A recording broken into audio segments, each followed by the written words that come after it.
guys on YouTube know me as LWSJ85. Stay tuned, we're going to be doing a special on the 22nd anniversary of what some folks call the no-name storm, or the blizzard of '93.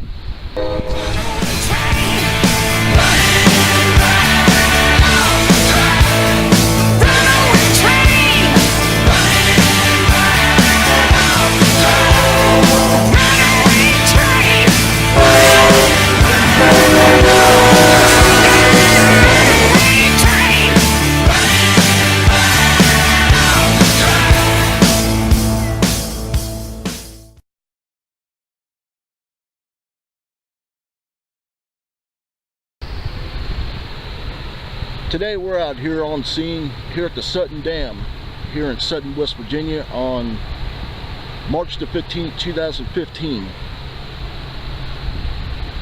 The other day we had a pretty big anniversary along the eastern half of the country. Some folks here up north, it was the blizzard of '93. Some folks down south, like myself, known it as the no-name storm. Today we're going to talk about what happened on my end on those days back in 1993. I lived in Citrus County, Florida for a good bit of my life from 1985 to 2006 and seen a lot in that time. I've seen Hurricane Andrew in '92, the no-name storm in '93, the outbreak of hurricanes from 2004 to 2005, including Hurricane Katrina. But today we're going to talk about the no-name storm and what I've seen back in 1993. I was just 7 years old, living on Premier Avenue in Homosassa, Florida, Citrus County. It was in the middle of the night on March 12, '93, when we had a really bad front that come through. And some folks talk about it today known as the storm of the century. Well, during the night it produced a lot of damage. A lot of wind damage, a lot of flooding. One confirmed tornado just outside Crystal River, Florida. Woke up the next morning and noticed there was a lot of damage, a lot of destruction in my little town of Homosassa, in my little street and neighborhood known as West Cardinal Street, or as others would like to call it, Cardinal Lane.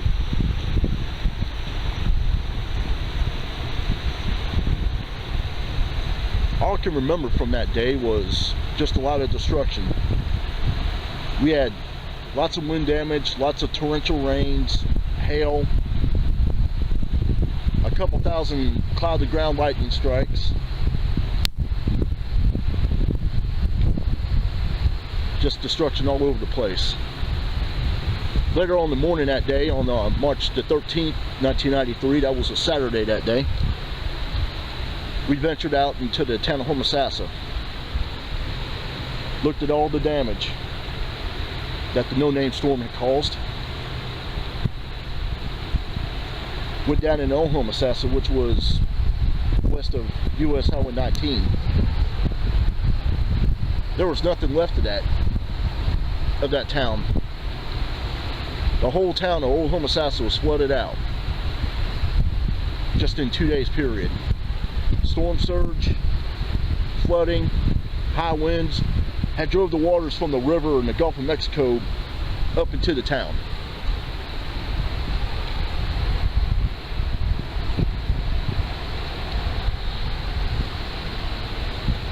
Not a very good day that day, I'd say. The storm alone had caused about $2 billion in damage just in our area alone. Not taken from the rest of the country, the rest of the east part of the country, who experienced blizzard conditions, icing, things of that nature. In fact, my uncle was involved in that storm. He was on his way up to Maryland to drop off a load of blue crowds in our little home county of Citrus. He was stranded up there for days, stranded in a motel room while his delivery truck was frozen to the parking lot on those 2 fateful days. Wasn't able to come home for a good bit.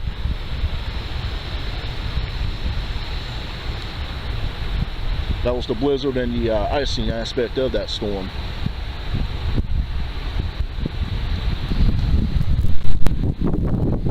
I know some of these folks up north, they had the same thing, except in their case it was just lots of ice and lots of snow. I know here in present day 2015 here in Sutton, West Virginia, it looks pretty good. Aside from the raging river, what we have right now though, but back in 22 years ago, back in 1993, I'm sure this section was one of the hardest hit. Parts of this state had at least 20 inches of snow from the same storm front that hit us down south of Florida 22 years ago. And it's not just West Virginia that got it, it was also points beyond West Virginia, Pennsylvania, New York, New Jersey, all those areas. I mean, this was an East Coast wide storm, went from Florida all the way up to Maine.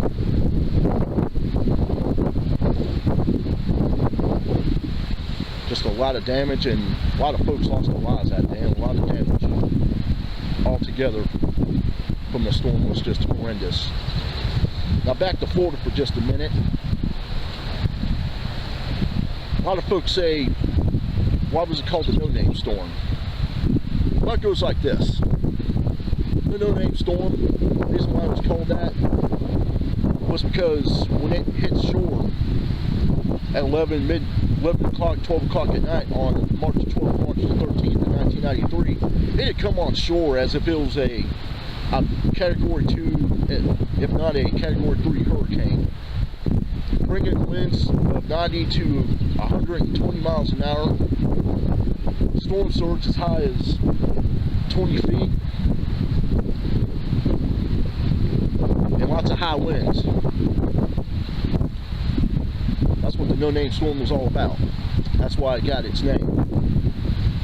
And for the people that want to know why it was called the blizzard of '93, it's practically the same thing, just lots of snow for the northern parts. I'd say from Virginia north had got all the snow.